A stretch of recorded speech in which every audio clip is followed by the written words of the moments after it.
안녕하세요 하고 여러분, 들을수록 똑똑해지는 시사교양 라디오 방송 비하인드 스토리.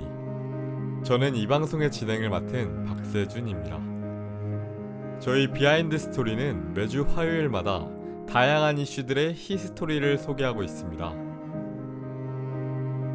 그동안 우리가 주목했던 수많은 이슈 뒤에 숨겨진 무수한 뒷이야기들은 그 존재만으로도 우리의 궁금증을 유발합니다.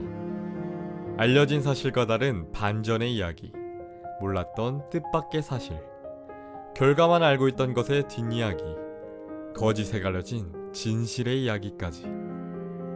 이런 스토리들은 그동안 우리가 몰랐거나 무관심했던 색다른 이야기를 담고 있어 매우 흥미진진하기도 합니다. 그래서 저희 방송은 이러한 흥미로운 뒷이야기들을 전달함으로써 하고 여러분들에게 삶의 신세계를 선물하려 합니다. 비하인드 스토리가 전하는 수많은 뒷이야기에 앞으로도 많은 관심 부탁드립니다.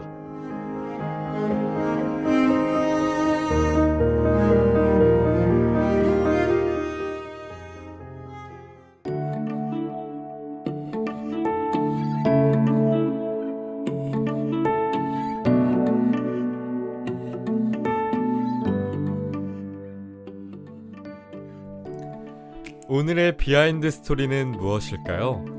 여러분, 혹시 9월 29일과 30일에 있었던 온라인 경인교대 대동제 참여하셨나요? 저희 방송국을 포함한 여러 학과와 동아리가 재미있는 부스를 많이 마련해 온라인으로도 즐거운 축제를 꾸몄었죠.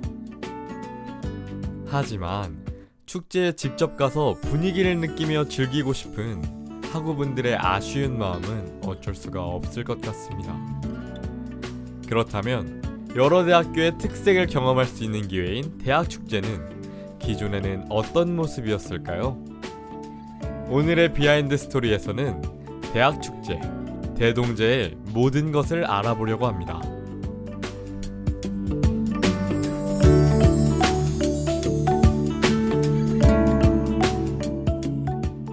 대동제는 각 대학교에서 매년 초여름 혹은 가을에 열리는 대학축제를 의미하는데요.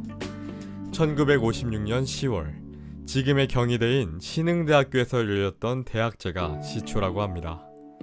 이 대동제라는 명칭은 크게 하나 되는 축제라는 뜻인데, 과거 1980년대 운동권 성향이 강했던 고려대학교에서 최초로 쓰였다고 합니다. 이 때문에 처음에는 정치적이거나 민족적인 색채가 축제에 짙게 묻어나기도 했죠. 하지만 지금에 와서는 학과와 동아리 부스를 운영하고 밤에는 가수나 연예인을 초청해 공연을 하는 축제를 의미하는 게 일반적입니다.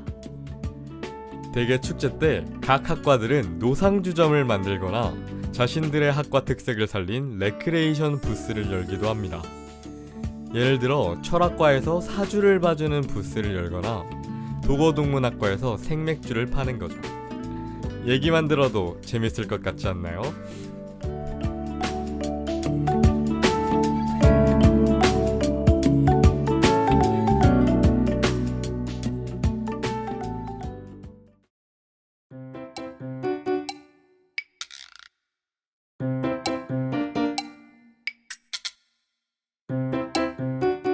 보통은 그 학교의 학부생이나 대학원생뿐만 아니라 외부인들도 자유롭게 축제를 즐길 수 있는 것이 대동제의 큰 매력인데요. 반면 참여가 제한되는 대동제도 있습니다. 대표적으로 연세대학교의 아카라카와 고려대학교의 입실렌티가 있죠. 축제의 기원이 라이벌 관계인 두 학교의 응원전인 만큼 자교생에게 티켓이 우선적으로 주어지며 매수 역시 학부생의 수의 2~3배 정도로 제한되어 있다고 합니다. 아카라카, 입실렌티. 이러한 이름에서 알 수 있듯이 대학 축제를 부르는 명칭도 대학마다 여러 가지입니다. 성균관대의 경우 최근 에스카라 청춘제라는 이름으로 축제를 부르고 있고, 한국외대는 미네르바 여신을 기리는 축제였던 퀸 쿠아트리아를 축제명으로 사용하고 있습니다. 한편 학교 상징동물을 축제 이름 앞에 넣는 경우도 있는데요. 영남대의 천마대동제가 그 예시입니다.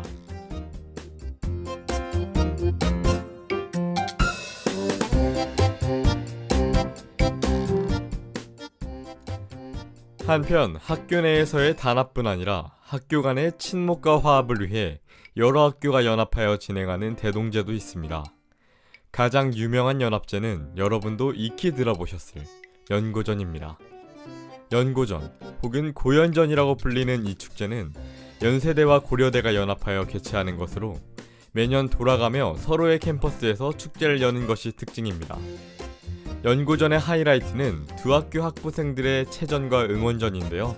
실제로 이 축제에 참여하기 위해 위학교 진학을 목표로 하는 학생이 있을 정도로 그 열기가 엄청나다고 합니다. 이외에도 같은 지역에 있는 대학끼리 연합축제를 여는 경우가 많습니다. 신촌 근처의 연세대, 이화여대, 서강대, 홍익대가 모여 신촌 대학연합축제를 개최하기도 했고, 동대문구에 인접한 세 대학인 한국외대, 서울시립대, 경희대가 문화교류 축제인 삼동제를 개최하기도 했죠.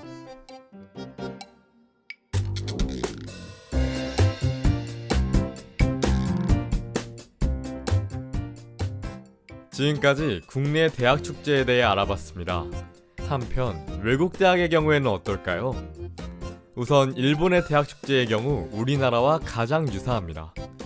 일본에서는 많은 대학들이 첫날 시내 퍼레이드로 축제를 시작하며 캠퍼스 내에서는 음식을 팔거나 공연을 하곤 합니다. 우리나라에 연고전이 있다면 일본에는 게이오 와세다전이라는 명문 사립대 간의 라이벌전이 있죠. 우리나라나 일본처럼 매년 활기 넘치는 축제로 스트레스를 해소하는 곳이 있는가 하면 비교적 조용하고 엄숙한 분위기 속에서 행사가 이루어지는 곳도 있다고 합니다. 뉴욕주는 만 24살까지 음주가 제한되어 있기 때문에 축제에서 술을 마시지 못해 조용한 분위기 속에서 동아리 부스 정도만 열린다고 합니다. 중국 역시 대동제가 활발하지 않은 편인데요. 여기에는 두 가지 이유가 있습니다. 우선 중국 대학들은 학사 일정이 빡빡해서 수업 자체가 많아 행사를 준비하거나 참여하기 힘들다는 점입니다. 두 번째 이유가 조금 특이한데요. 중국은 한꺼번에 사람들이 많이 모이는 것을 금지하기 때문에 대규모로 축제가 열리는 것이 조금은 어렵다고 하네요.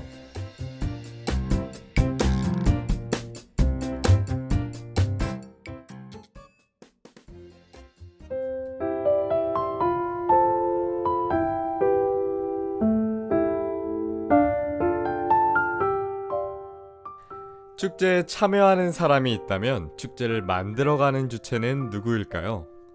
보통 축제를 주관하는 것은 총학생회와 동아리 연합회입니다. 총학생회는 학교의 축제 관련 계획표와 예산안을 제시하고 학교가 이를 승인하면 진행비가 할당됩니다. 동아리 연합회는 축제에 참여할 동아리의 명단을 받고 동아리의 부스나 퍼포먼스가 축제 또는 공연에 참여해도 될 수준인지를 심사합니다. 한편 각과 학생회들은 부스를 꾸미고 축제를 진행하기 위해 약 2주간 회의를 진행하는데요. 학생회 소속이 아니더라도 학과 구성원이라면 일의 진행을 돕거나 홍보를 하는 경우도 많습니다. 한때는 몇몇 대학에서 신입생 과 축제 참여 강요로 논란이 있기도 했지만 다행히도 2021년 현재는 그러한 악습이 거의 남아있지 않다고 해요.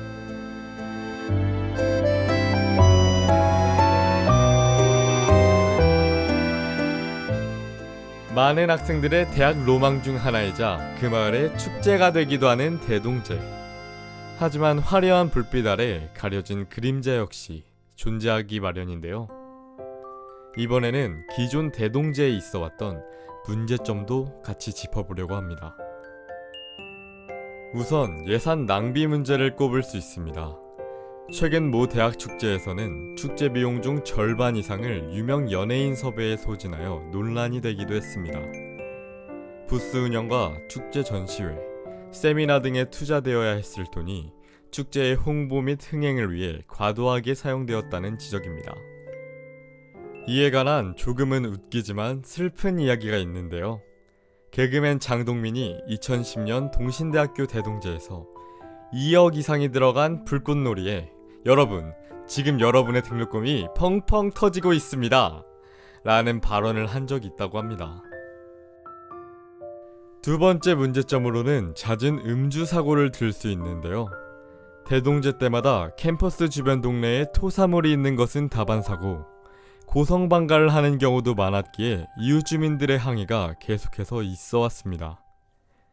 이에 2018년 교육부는 학교 축제에서 주류 판매를 금지할 것을 요구했죠. 이후 한 해 동안만 대동제가 치러진 후 코로나 상황으로 인해 학교 축제가 비대면으로 전환되었기에 앞으로 어떻게 진행될지 각 대학들의 귀추가 주목됩니다.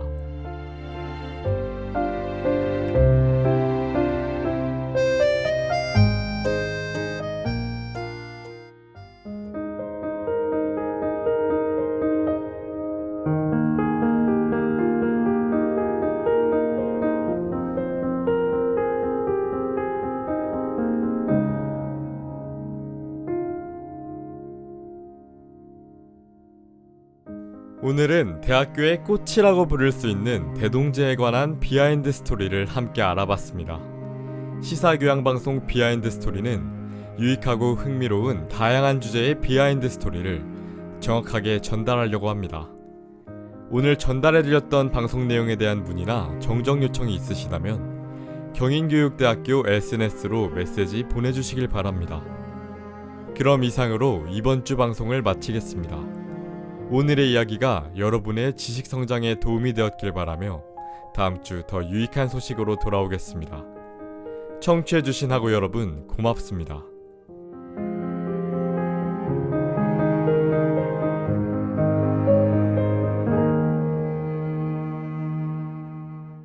지금까지 제작의 사회과 교육과 임근준, 음향의 사회과 교육과 허유정, 진행의 생활과학 교육과 박세준이었습니다.